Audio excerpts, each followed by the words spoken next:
सुप्रभात बच्चों, कैसे हैं आप सभी। उम्मीद है आप सभी खुश होंगे और स्वस्थ होंगे, वीडियोस भी देख रहे होंगे और अपना काम भी पूरा कर रहे होंगे। तो बच्चों एक बार फिर कक्षा 2 हिंदी में आप सभी का स्वागत है। बच्चों कल हम कर रहे थे हमारी हिंदी पाठ्य पुस्तक खुलते पंख का पाठ 14। बच्चों पाठ 14 है एक कविता और इस कविता को हमने पढ़ा था। इस कविता की पहली 4 पंक्तियां हमने पढ़ा और समझा था। तो चलिए एक बार हम पहली 4 पंक्तियों को दोहरा लेते हैं, उसके बाद आगे की कविता पढ़ते हैं।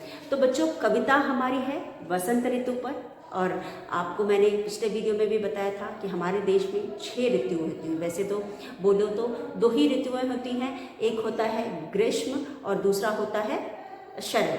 उसके अलावा बच्चों बाकी देश में के बाकी मतलब दुनिया के बाकी हिस्सों में 4 ऋतुएं मनाई जाती हैं, लेकिन हमारे देश में 6 ऋतुएं मनाई जाती हैं।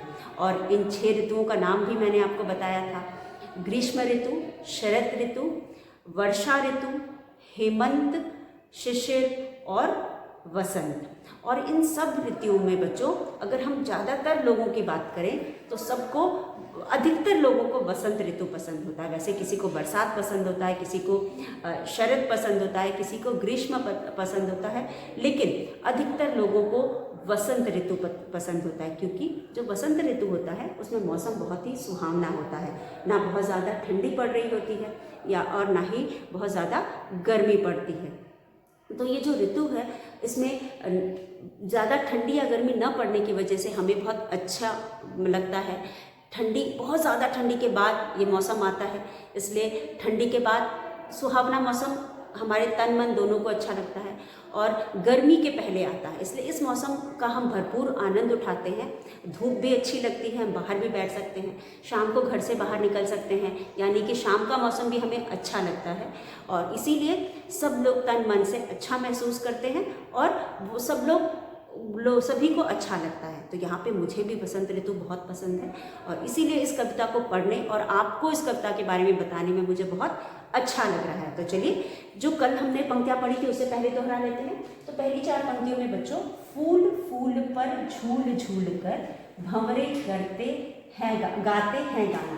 तो यहाँ पे पहली 4 पंक्तियों को पढ़कर हमने जाना कि न सिर्फ हम इंसानों को ये मौसम भाता है या अच्छा लगता है, बल्कि जो पशु पक्षी पतंगे कीड़े मकोड़े सभी को ये मौसम बहुत अच्छा लगता है। जैसे तितली हो गई, भंवरे हो गए, पक्षी हो गए, ये सभी इस मौसम का आनंद उठाते हैं और बहुत खुश रहते हैं, क्योंकि इनके तन मन को भी यह मौसम मस्त कर देता है। तो यहाँ पे पहली पंक्ति में हमने पढ़ा था फूल फूल पर झूल झूल कर। जो भंवरे होते हैं फूलों के चारों तरफ मंडराते हैं या घूमते फिरते हैं, और घूम घूम करके ये मस्ती भरा गाना गाते हैं। तो फूल फूल पर झूल झूल कर भंवरे गाते हैं गाना। तो भंवरे जो है फूलों पर बैठते हैं और डालियों पर ऐसे लगता है बैठ करके झूला झूल रहे हैं, और झूलते झूलते ये गाना गा रहे हैं। उसके बाद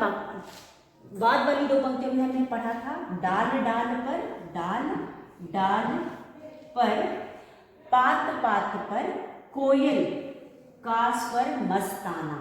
अब जो कोयल है आप सभी जानते हो, कोयल बहुत अच्छा गाना मतलब सुरीली का जो स्वर होता है बहुत सुरीला होता है, और हमें जब वो अपना स्वर निकालती है तो हमें लगता है वो गाना गा रही है, और हमें बहुत सुनकर अच्छा लगता है।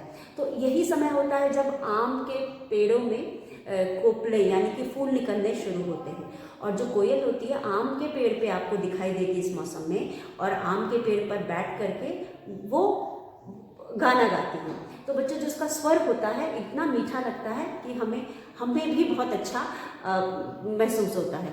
तो यहाँ पे जो कोयल है आम के पेड़ में निकले हुए फूलों को देख करके इतनी खुश हो रही है, क्योंकि इसी मौसम में ये निकलता है, और इसे देख करके कोयल बहुत खुश होती है, और इतनी खुश हो रही है कि पेड़ के हर एक डाल पर बैठ रही है, एक डाल से दूसरी डाल पर बैठ रही है, एक पत्ते से दूसरे पत्ते पर बैठ रही है, और उसके बाद वह वह मस्ती भरा। हम मस्ती भरा गाना कब गाते हैं? जब हम बहुत खुश होते हैं, जब हम में बहुत आनंद का अनुभूति हो रही होती है, या जब हम बहुत अच्छा महसूस करते हैं, उस समय हम मस्ती भरा गीत गाते हैं। तो मौसम भी अच्छा है, आम के पेड़ पर बैठ करके कोपलों को देख करके भी इसे अच्छा लग रहा है, इसलिए ये बहुत खुश हो रही है और गाना मस्ती भरे स्वर में गाना गा रही है। तो ये थी हमारी पहले 4 पंक्तियाँ।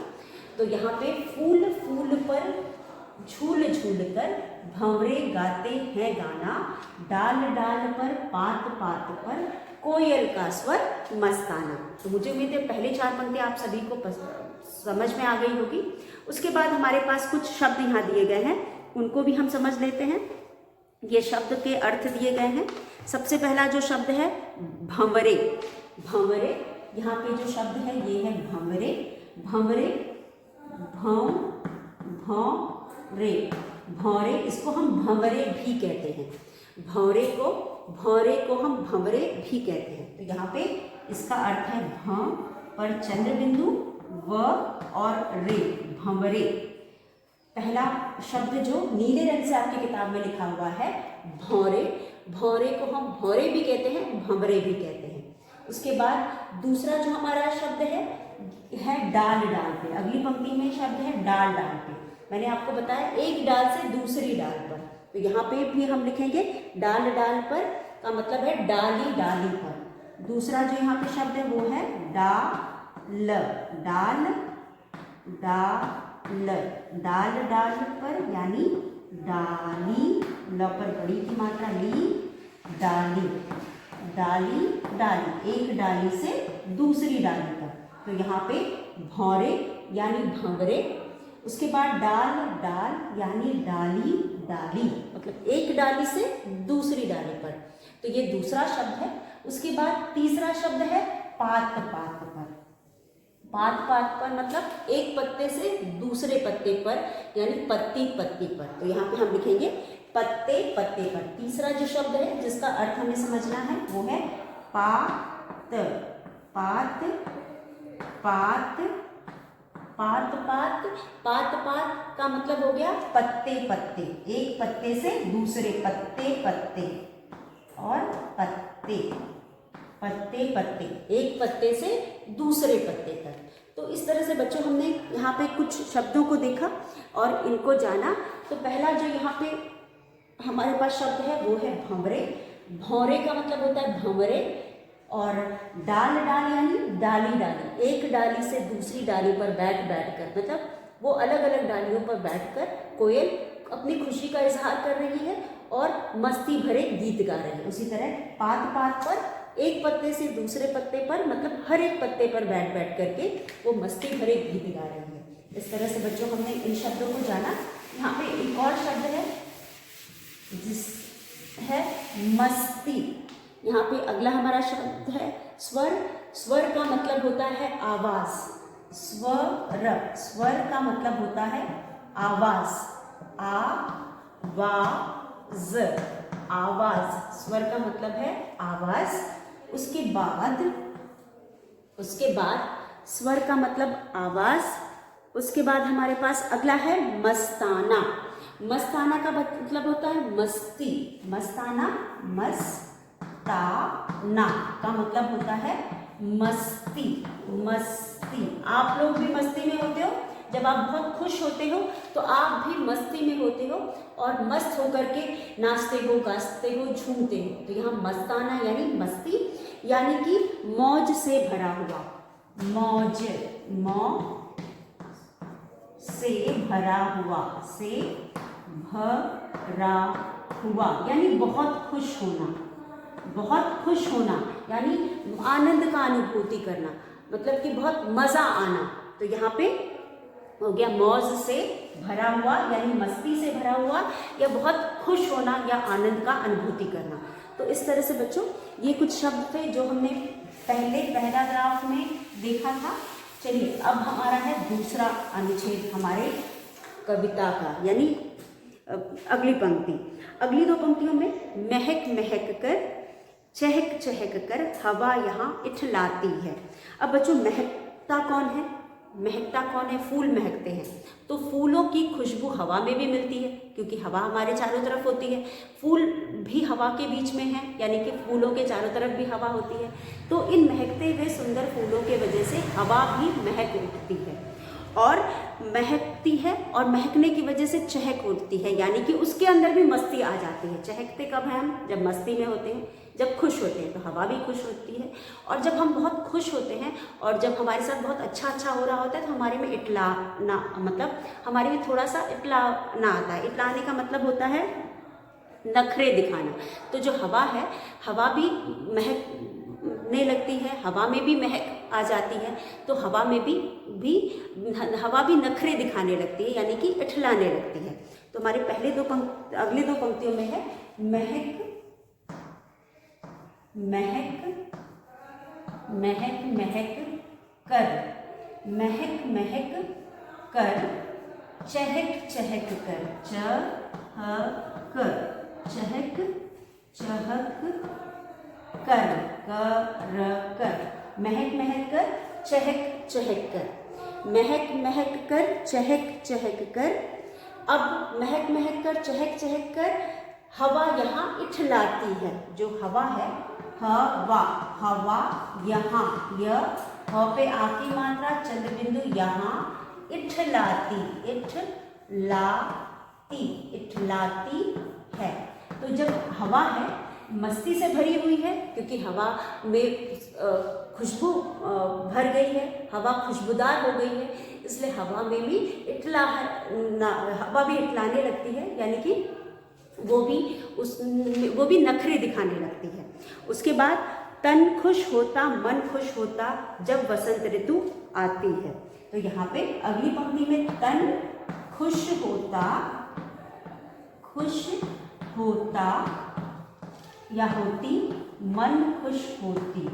तन खुश होता होगा, होती नहीं होगा। तन खुश होता, मन खुश होता, खुश होता, तन खुश होता, मन खुश होता, तन खुश होता, मन खुश होता। फिर अब वसंत ऋतु, जब वसंत ऋतु आती, जब वसंत ऋतु आती, आती। तो आखिरी पंक्ति में हमको पढ़ने को मिल रहा है कि अब मैंने बताया कि सब लोग किस तरह से खुश हो रहे हैं, क्योंकि मौसम अच्छा है, मौसम ना ठंडा है ना गर्म है, हवा में भी महक है। इस वजह से हमारा तन और मन दोनों खुश होता है। और खुश कब होता है? जब वसंत ऋतु आता है। तो जो वसंत ऋतु है, उसमें चारों तरफ फूल खिले होते हैं, रंग बिरंगे फूल खिले होते हैं, देख के अच्छा लगता है। आम के पेड़ों में बौर आने शुरू हो जाते हैं, और उसके बाद जो कोयल है आमों के पेड़ पे बैठ करके मीठे मीठे गीत गाने लगती है, भंवरे मस्ती में झूला झूलने लगते हैं, और उसके बाद हवा भी खुशबूदार हो जाती है, जिससे कि उसमें भी वो भी नखरे दिखाने लगती है, यानी इठलाने लगती है। तो जब ये सब खुश हो जाते हैं, सबको अच्छा लगता है, तो ये सारी चीज़ें हमारे तन मन को भी अच्छा लगता है। हम भी मन से और तन से अच्छा महसूस करते हैं।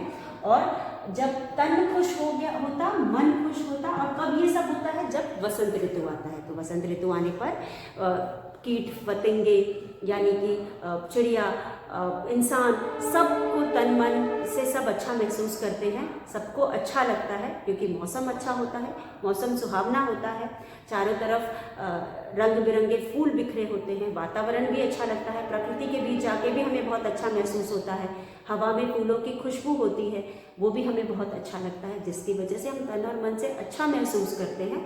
और तन और मन से अच्छा महसूस करने की वजह से हम सब बहुत खुश होते हैं, इसीलिए ये मौसम हम सबको बहुत अच्छा लगता है। तो बच्चों, यह थी कविता, जिसे मैं एक बार फिर आपके लिए पढ़ रही हूँ।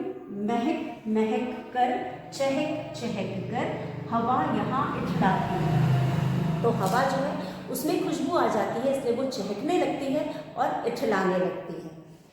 तन खुश होता मन खुश होता, क्योंकि मौसम बहुत अच्छा है, हमारे तन मन को भी अच्छा लग रहा है, इसलिए हम भी बहुत अच्छा महसूस कर रहे हैं क्योंकि वसंत ऋतु आ गया है। तो वसंत ऋतु में हम सब अच्छा महसूस करते हैं क्योंकि मौसम बहुत सुहावना होता है, चारों तरफ हरियाली होती है, उसके बीच में सुंदर सुंदर फूल खिले होते हैं, फूलों की खुशबू हवा में भी घुल मिल जाती है, इसलिए चिड़िया जो है मीठे गीत गाते हैं, भंवरे भी मस्ती भरे धुन गाते हैं और हमें भी बहुत अच्छा लगता है। तो इस तरह से बच्चों ये कविता तो हमने पढ़ ली है। अगले वीडियो में हम दूसरे अनुच्छेद के भी शब्दों को देखेंगे और उसके बाद पूरी कविता में जो कठिन शब्द दिए गए उनको पर भी विचार करेंगे और उसके बाद शब्द अर्थ पर भी विचार करेंगे। तो बस इतना। खुश रहिए, स्वस्थ रहिए।